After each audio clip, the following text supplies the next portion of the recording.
My conscience won't let me go shoot my brother or some darker people or some poor, hungry people in the mud for big, powerful America and shoot them for what? They never called me nigger. They never lynched me. They never put no dogs on me. They never robbed me of my nationality, raped and killed my mother and father. What, I'm going to shoot them for what? How am I going to shoot them? Them little poor little black people, little babies and children and women. How can I shoot them poor people? I would just take me to jail. Ali more than held his own against students who had a far better formal education than he. I'm saying you talking about me about some draft, and all of you white boys are breaking your neck to get to Switzerland and Canada and London. I'm not going to help nobody get something my Negroes don't have. If I'm going to die, I'll die now, right here fighting you. If I'm going to die, you my enemy. My enemy is the white people, not Viet Congs or Chinese or Japanese. You my opposer when I want freedom. You my opposer when I want justice. You my opposer when I want equality. You won't even stand up for me in America for my religious beliefs, and you want me to go somewhere and fight, but you won't even stand up for me here at home. Good evening, everybody, and welcome along to this edition of Heroes and Icons. This is, I think, number six program in the short series we're doing on heroes and icons of the 19th, 20th, and 21st century. This program looks at the career of some of our idols, whether they're heroes or icons, or whether they're slightly off-kilter, but we look at them here in this program, just a thumbnail of the highlights of their wonderful contribution and achievements that they made to their community and to the worldwide community as well. This is brought to you with Lair Media in association with Blue Sky Broadcasting and Media Services Limited, and all our programs are up on our YouTube channel, and we have an email you can make comments on to info@lairmedia.tv, and you can check out all our programs on our YouTube channel, which is lairmedia.tv. My name is Pat Barry. I'll be with you for the next 20 minutes or so to give you another glimpse into the world of heroes in this case, and icon, both. And I speak, of course, he was born in Louisville, Kentucky on January the 17th, 1942. And of course, from the collage behind me, from the pictures behind me, you know who I'm talking about instantaneously.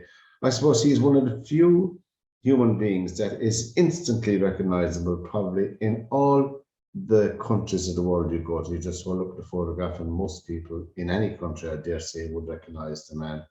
The impact that he made, not alone as a sporting hero, not alone as a father or a grandfather and a dad and an uncle and all of that, but as a wonderful, warm, spiritual human being, that Cassius Marcellus Clay. He was born in Louisville, Kentucky, as I said, in 1942. And obviously at that time in the United States, segregation was the byword for the day. And indeed, Muhammed Ali was not immune to that himself. And growing up, as I said, in Louisville, Kentucky. And he was born and raised in Louisville, Kentucky.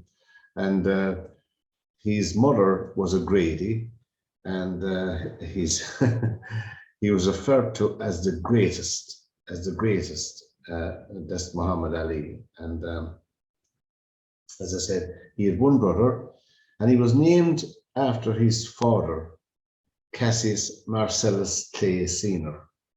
And he had a sister, his father, a sister, and 4 brothers. And who himself, Cassius Clay's father, who himself was named to honor the 19th century Republican politician and very, very staunch abolitionist Cassius Marcellus Clay, also coincidentally from the state of Kentucky. But you can read about that Clay another time, but we're concentrating on this Clay. Now, Cassius Clay's own father's paternal grandparents were John Clay and Sally Ann Clay, and Clay's sister Eva claimed that Sally was a native of Madagascar. Anyway, now, Ali's maternal great-grandfather, Abe Grady, immigrated from Ennis, County Clare in Ireland, and DNA testing performed in 2018 showed that through his paternal grandmother, Ali was a descendant of the former slave Archer Alexander. Now, his father was a sign and billboard painter, and his mother, Odessa O'Grady Clay, was a domestic helper. and his dad was a Methodist. He allowed Odessa to bring up both Cassius and his young brother Rudolph, later named Rahman Ali, as Baptists. So now, I mean, Ali, he grew up amid racial segregation, and really, when you read about some of the stories, I'm not going to repeat them here, just well known in history. I don't know how some people, I don't know how most people survived it. It's, I suppose, a testament to the indomitable spirit of the human being that they made some kind of a living, you know. I mean, his mother recalled one occasion when young Cassius was denied a drink of water at a store. They wouldn't give him one because he was black. That really affected him. And he was also strongly affected in 1955 when he was 13, the murder of Emmett Till with a friend of his and taking out the frustration by vandalizing a local area. His daughter Hannah wrote that Ali once told her, "Nothing would ever shake me up more than the story of Emmett Till." There again, you can look up that story yourself.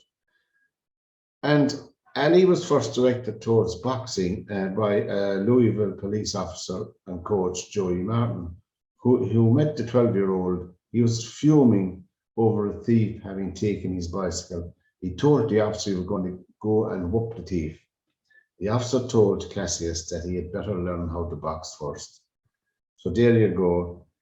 And he began to learn how to box. And he went on. I suppose at the age of 12, he made his amateur boxing debut in 1954 against the local amateur boxer, Ronnie O'Keefe. And he won a split decision.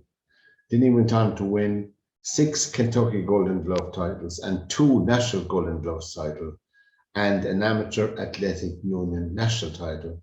And eventually he was on the team for the 1960 Olympics in Rome.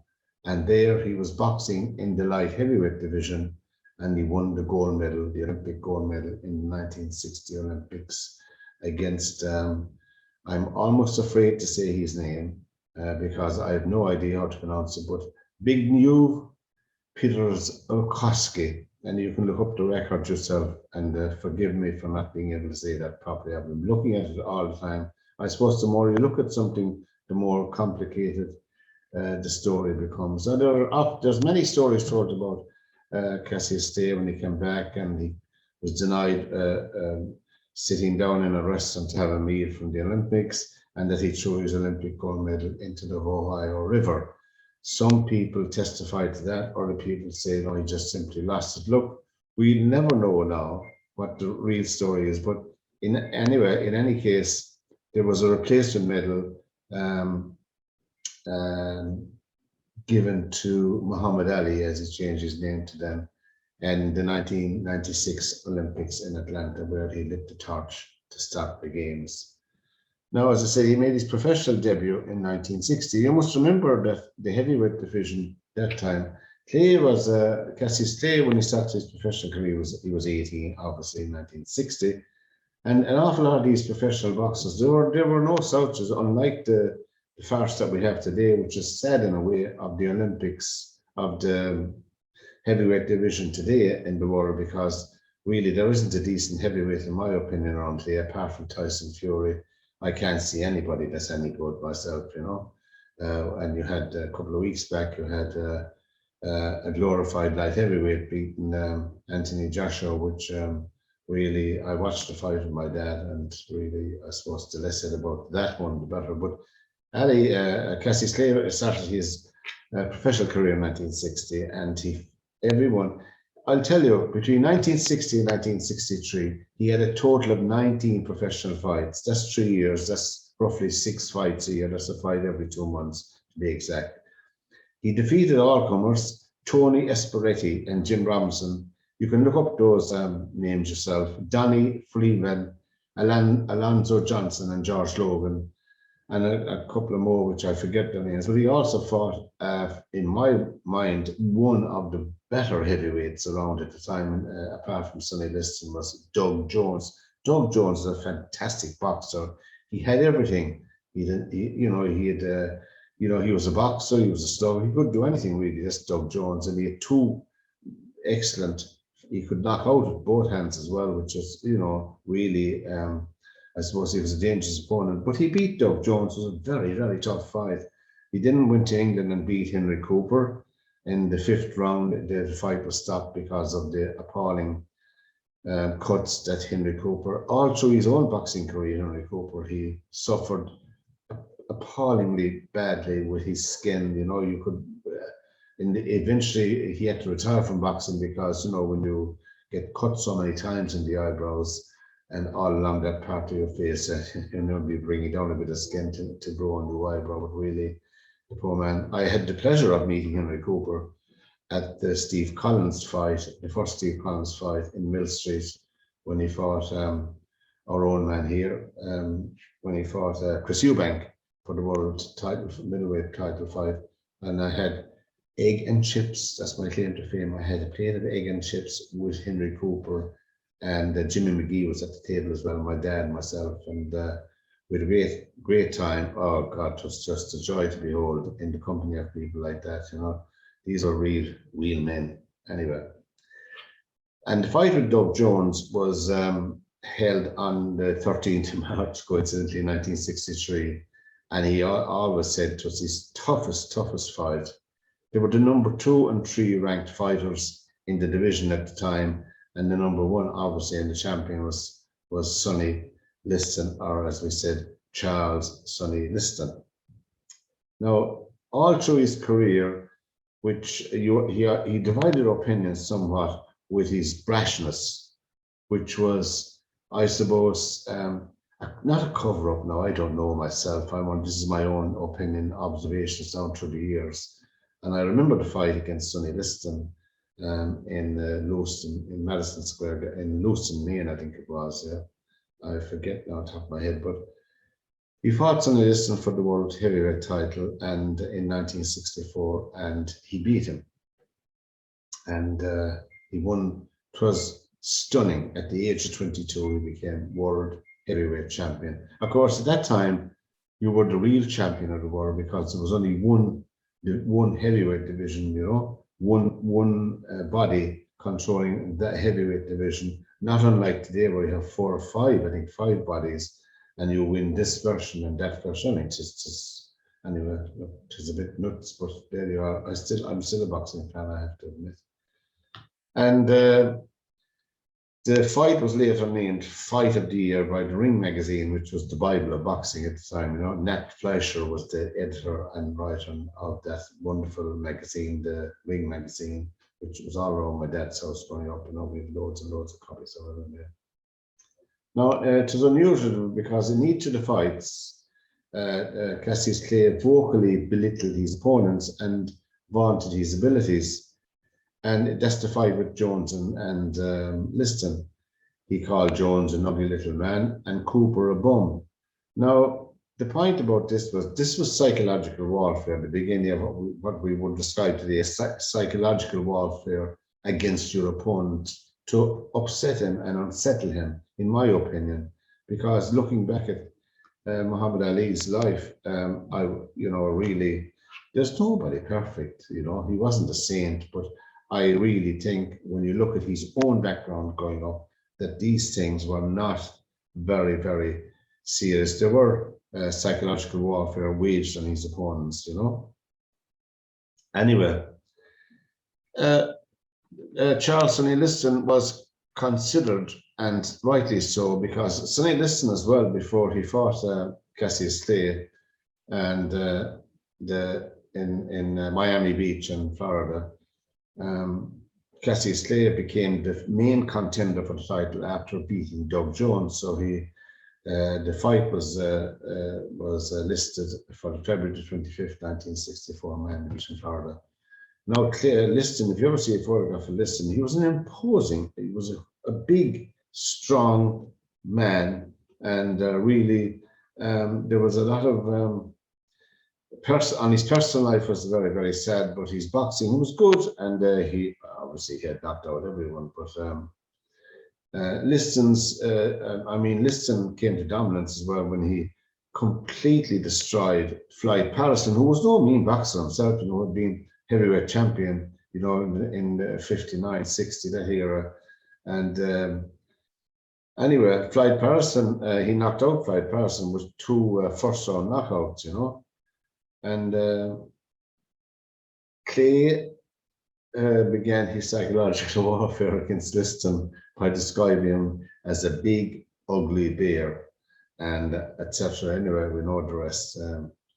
Anyway, at the opening bell, Liston rushed at Clay. You can see these fights on old newsreel films and the old VCR, VHS tapes, which are fantastic. I have them all at home anyway. And Clay's superior speed and mobility, anyway, and beginning of the third round, Clay hit Liston with a combination that buckled his knees and opened a cut under his eye. This was the first time Liston had ever been cut in a fight. So at the end of round 4, Clay was returning to his corner when he began to experience a blinding pain in his eyes and asked his trainer to cut off his gloves. Anyway, look, it's been speculated the problem was due to some kind of ointment used to seal Liston's cuts, perhaps deliberately applied to his corner, by his corner to his gloves. Anyway, look, this was all unconfirmed. This was just speculated. And the boxing historian, he's passed away now since, Bert Sugar, said that 2 of Liston's opponents also complained about their eyes burning.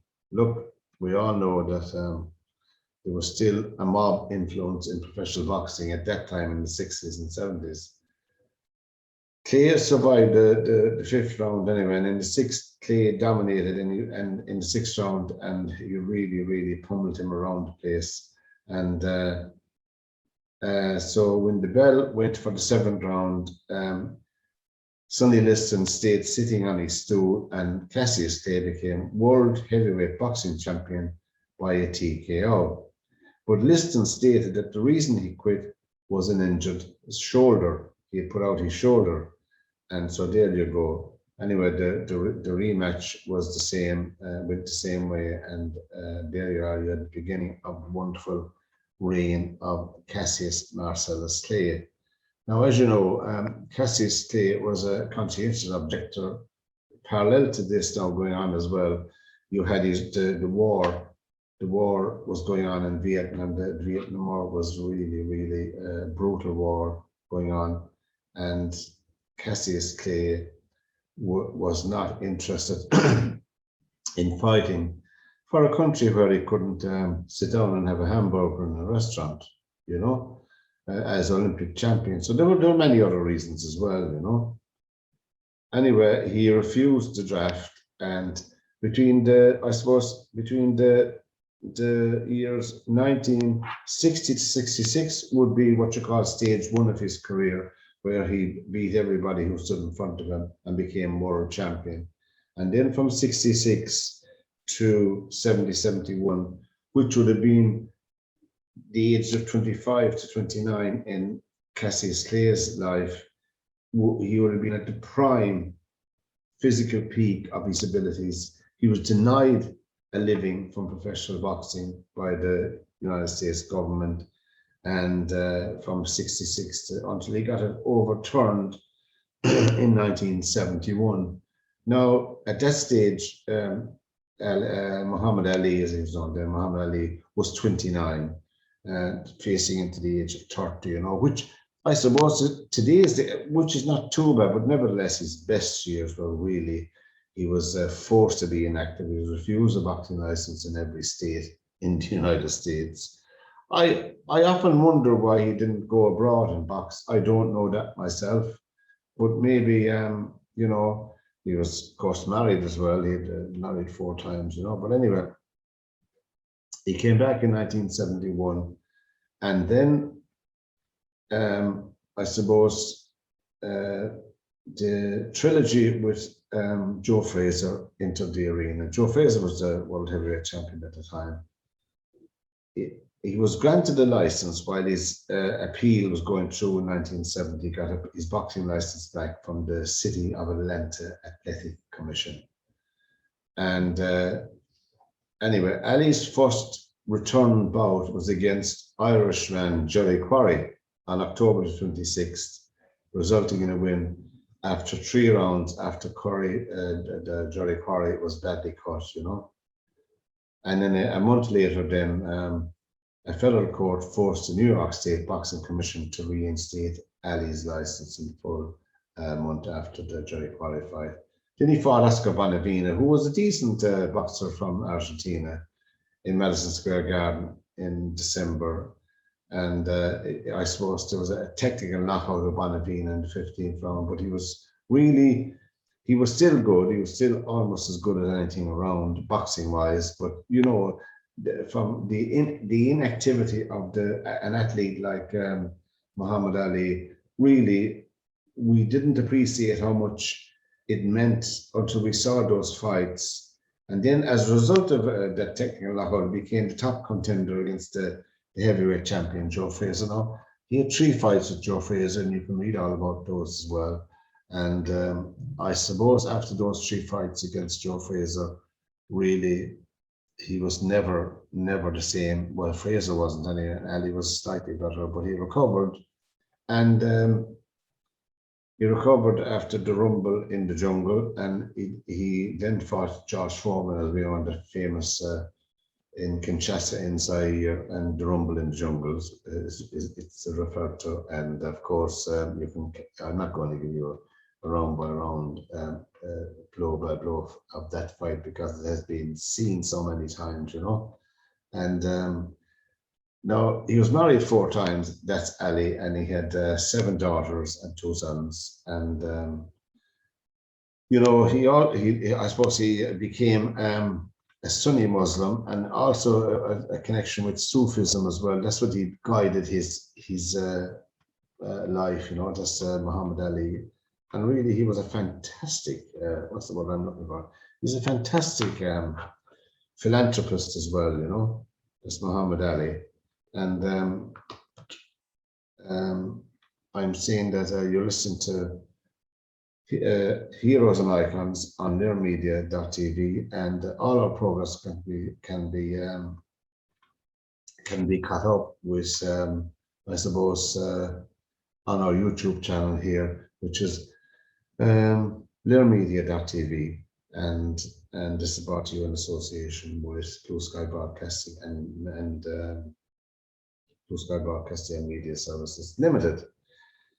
Now, Muhammad Ali was diagnosed with Parkinson's at the age of 42 at the age of 42, and really, I think that it was so sad, really. But when you consider that an awful lot of boxers and people who, I suppose, participate in stuff like that, well, they're bound to come to, I suppose, a demise like that, you know. And he became Michael J. Fox, helped him, obviously. Michael J. Fox himself helped him out, you know. And I suppose it was sad in a way to see him not being able to, a big, strong man, not being able to speak, you know, towards the end. And I suppose Parkinson's syndrome was referred to, and he was still active into the early 2000s. You know, he was promoting his own biopic, Ali, in 2001. That year, he also contributed to a non-camera segment, if you want to look back at it, America: A Tribute to Heroes benefit concert. His well-known charitable foundations and his contributions to alleviating hunger in third world countries, particularly in Africa, are well documented. And it's no surprise when you listen to the man. When you read some of his poetry and his inspiring words he wrote, it's no surprise. And in 1998, Ali began working with the actor Michael J. Fox, as I said, who had Parkinson's disease, to raise awareness and fund research for maybe someday they might get a cure, you know. And they appeared before Congress in 2002, and Ali worked at the Michael J. Fox Foundation for Parkinson's disease to raise awareness and encourage donations and research. And I must say, since 2002, I was reading a bit about it today, there has been some fantastic results. There's no cure, but there's been some fantastic results in slowing down the the disease somewhat, for the want of a better result. You can read about it yourself. I'm not a medical person, so I wouldn't understand all the nuances of it, but there has been great drugs, new drugs on the market, which slows down the, I suppose, the disease itself, you know. In February 2013, Ali's brother Rahman Ali said that Muhammad could no longer speak and could be dead within days. Ali's daughter, Mimi Ali, responded to the rumour, stating that she had talked to him on the phone the morning of February the 3rd and that he was fine. On December the 20th, 2014, Ali was hospitalized for a mild case of pneumonia. He was once again then hospitalized on January the 15th, 2015, for a urinary tract infection after being found unresponsive in a guest house in Scottsdale, Arizona. He was released the next day. Finally, Ali was hospitalized in Scottsdale, Arizona on June the 2nd, 2016 with a respiratory illness. Though his condition was initially described as fair, it worsened and he died the following day, that's June 3rd, 2016, at the age of 74 from septic shock. Now, I'll tell you the testament of the man. I'm just looking for things. It's a testament of the man. His memorial service is reputed to have been watched by over 1 billion people. On June the 9th, 2016, his memorial service was watched, including myself, was watched by over 1 billion people. I mean, doesn't that say it all, really? And he made several television appearances throughout his life, you know. And in September 21st, 2001, he appeared in America, A Tribute to Heroes, which had a 60 million audience watching it. And of course, the Summer Olympics, at the opening ceremony, it was reputed that during the lighting of the torch at the Summer Olympics, over 3.5 billion people looked in to watch that. Of course, he appeared with Parkinson on British television, and obviously the 12 million people roughly watched those two interviews that Parkinson did. 12 million. He did a third one in 74 as well, which had more or less the same amount of people, you know. It's phenomenal, his influence. It's phenomenal. There's very little one can say. He carried out his spiritual duties. He applied them to his life in a practical way. And what I mean by that is this: he donated millions to charity organizations, not because of any, but because of the man he was. These charitable organizations that he donated millions to were to disadvantaged people from all religious backgrounds. And it is estimated actually that Ali helped to feed more than 22 million people affected by hunger across the world. I mean, he was considered broke at one stage and he had very little money.